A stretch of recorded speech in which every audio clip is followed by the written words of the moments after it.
सिंध जे उतर पासे जिते दरिया सुबुह सवेर ककर जहिड़ी धुंध में लिकल हूंदो हो ऐं शाम जो सिजु लहण वक़्तु सुनहरी चादर ओढे वठंदो हो,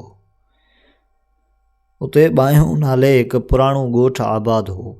हीअ ॻोठु वक़्त जे वहिकरे सां गॾु हलंदो रहियो हो, पर पंहिंजूं रिवायतूं, पंहिंजा गीत ऐं पंहिंजा ॾुख सुख संभाले रखिया हुआईं।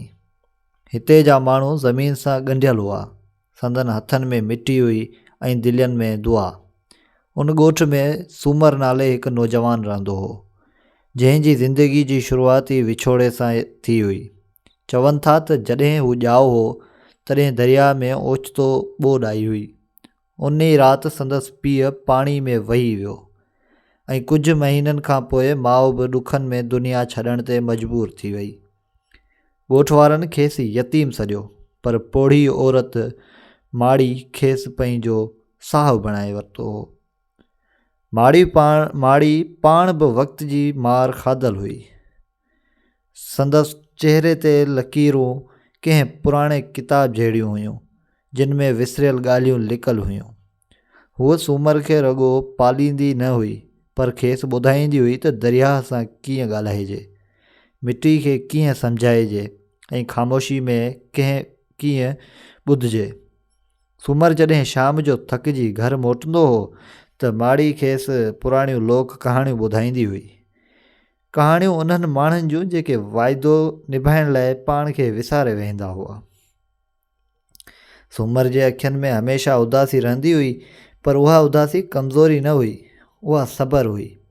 उहो ॾींहं जो ज़मीन ते कमु कंदो, पोख खे पाणी ॾींदो ऐं राति जो दरिया किनारे वेही सितारनि खे ॾिसंदो हो। खेसि लॻंदो हो त सितारा खेसि सुञाणनि था, ॼण उहे बि यतीम हुजनि। हिकु राति जॾहिं चंड पूरो हो ऐं हवा में थधी नमी हुई, सूमर दरिया किनारे वेठो हो। ओचितो हुनखे लॻो ॼण कंहिं संदसि नालो वरितो हुजे। आवाज़ु नरम हो पर गहरो। हू उथी बीठो, आवाज़ु दरिया जे ॿिए पासे खां अची रहियो हो। ॻोठ वारा चवंदा हुआ त हुन पासे वञण सां माण्हू विसरी वेंदा आहिनि, पर सूमर खे कॾहिं बि विसरण जो डपु न रहियो हो। हू ॿेड़ी खणी पार थियो। पाणी ख़ामोश हो, पर अंदरि गहरियूं ॻाल्हियूं लिकियल हुयूं। ॿेड़ी किनारे लॻी त साम्हूं हिकु पुराणो वणु बीठल हो, जंहिंजूं पाड़ूं दरिया में लथल हुयूं। उन वण जे पाछे हेठां हिकु छोकिरी बीठी हुई, मोरीन जो ॻोठु रेगिस्तान जी कुंड ते हो, जिते हवा बि ॻाल्हाईंदी हुई। चवनि था त संदसि ख़ानदान पुराणनि दुआउनि, विसरियल गीतनि ऐं दरिया जे पुराणनि ॻाल्हियुनि जो ॼाणू हो। मोरीन जॾहिं नंढी हुई त संदसि ॾाॾी खेसि ॿुधायो हो त दरिया हर सदीअ में संदसि कंहिं न कंहिंखे सचो वाइदो वठंदो आहे। मोरीन जी अखियुनि में दरिया जी जहिड़ी गहराई हुई ऐं संदसि चहिरे ते रेगिस्तान जी सबर जी छांव। सूमर ऐं मोरीन हिकु ॿिए ॾांहुं ॾिठो, पर को लफ़्ज़ न ॻाल्हायो। ख़ामोशी में ई सुञाणप थी वई। उहो लम्हो वक़्त खां ॿाहिरि हो। उन राति खां पोइ हर पूरे चंड ते ॿई दरिया किनारे मिलण लॻा। कॾहिं सूमर पंहिंजे नंढपण जा ॾुख ॿुधाईंदो, कॾहिं मोरीन रेगिस्तान जूं ॻाल्हियूं कंदे रेग जे लहरनि अकेली रातियुनि में ऐं उन्हनि माण्हुनि जी जेके पाणी जे ख़्वाब सां जीअंदा हुआ। दरिया संदनि ॻाल्हियुनि जो शाहिद हो ऐं हवा उन्हनि जे नालनि खे पाण सां खणी हलंदी हुई। वक़्त सां गॾु संदनि मुलाक़ातूं मोहबत में बदिलजी वयूं, पर उहा मोहबत रड़ियनि वारी न हुई। उहा ख़ामोश, मज़बूत ऐं सबर वारी हुई। सूमर ॼाणींदो हो त हुन जी ज़िंदगीअ में जेको बि सुठो आहे, उहो हुन ख़ामोश छोकिरी सां ॻंढियल आहे।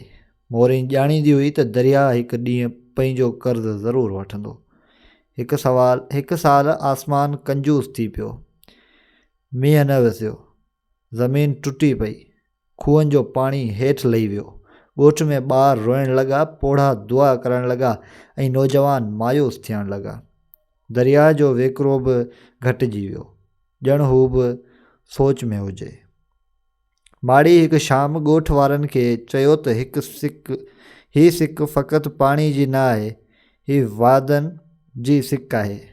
हू ॿुधाईंदी हुई त जॾहिं माण्हू विसरी वञनि था तॾहिं ज़मीन बि विसरी वञे थी। ॻोठ वारा ख़ामोश रहिया, छो त हर कंहिंजे दिलि में का न का विसरियल ॻाल्हि हुई। उन राति सूमर दरिया किनारे वियो, चंड अधु हो ऐं हवा ॻरी हुई। मोरीन बि आई। ॿिन्ही खे ख़बर हुई त हीअ आख़िरी मुलाक़ात थी सघे थी। दरिया जो पाणी ओचितो तेज़ थियण लॻो। मौजनि में कावड़ न हुई, पर हिकु गहरी घुर्ज हुई। सूमर मोरीन ॾांहुं ॾिठो, पोइ दरिया ॾांहुं खेसि माड़ी जूं कहाणियूं यादि आयूं।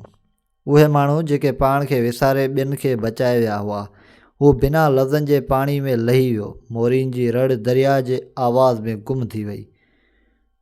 ॿिए ॾींहुं सुबुह आसमान कारा ककर खणी आयो। मींहुं वसियो, अहिड़ो मींहुं जो ज़मीन साह खणी खूह भरिजी विया। पोख साॼी थी वई ऐं दरिया ॿीहर भरपूर वहणु लॻो। ॻोठु ख़ुशीअ में हो, पर माड़ी दरिया किनारे वेही रोई रही हुई। कुझु महीननि खां पोइ दरिया जे किनारे हिकु नंढड़ो वणु उभरियो। उन जा पन चमकंदड़ हुआ ऐं पाड़ूं गहरियूं। माण्हू चवंदा हुआ त उहो सूमर जी सचाई मां ॼाओ आहे। ऐं मोरीन वरी कॾहिं बि न ॾिठी वई, पर चवनि था त हू हर पूरे चंड वारी राति हिकु मोर अची उन वण वटि वेहंदो आहे।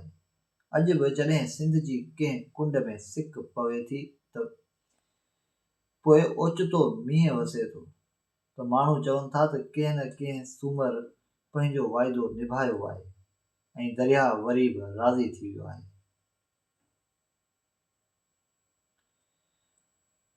दोस्तों, उम्मीद कयो त तव्हांखे अॼु जी कहाणी पसंदि आई हूंदी। जे कहाणी पसंदि आई हुजे त चैनल खे सब्सक्राइब कयो ऐं वीडियो खे लाइक कयो। वधि खां वधि पंहिंजे दोस्तनि सां शेयर कयो। मिलंदासीं हिकु नई कहाणी सां गॾु।